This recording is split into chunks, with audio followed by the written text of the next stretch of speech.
നമ്മളുടെ അപ്പാർട്ട്മെന്റിന്റെ മുകളിൽ ഇരുന്ന് സംസാരിക്കുന്ന സമയത്ത് നമ്മൾ പല സമയങ്ങളും ഇരുന്ന് കുറെ സംസാരിച്ചിട്ടുണ്ട്. അപ്പൊ സംസാരിക്കുന്ന സമയത്ത് നിങ്ങൾ എന്നോട് പറഞ്ഞൊരു കാര്യമുണ്ട്. കേസിൽ ഒരു സമയത്ത് ഞാൻ ഇതിന്റെ മുകളിൽ നിന്ന് ചാടി തീരുമാനമായാലോ എന്ന് വരെ വിചാരിച്ചിട്ടുണ്ട്. അങ്ങനത്തെ ഒരു സിറ്റുവേഷൻ വരെ നിങ്ങൾ കടന്നു പോയത്. നിങ്ങൾ ജോലി ഒഴിവാക്കി കരിയറിന് വേണ്ടിയിട്ട് ഇവിടെ വന്ന് ഒന്നും ആയില്ല.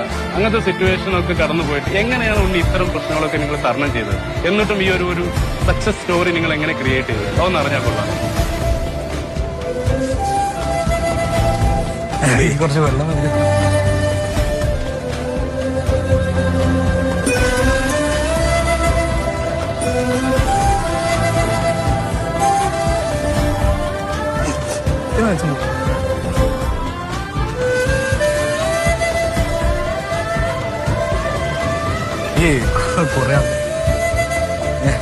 ഇതൊരു ഈ മസിൽ മാത്രമേ ഉള്ളൂ. ഇതൊരു ചെറിയ ഉണ്ണി എന്ന് പറയുന്നത് ശരിയാ.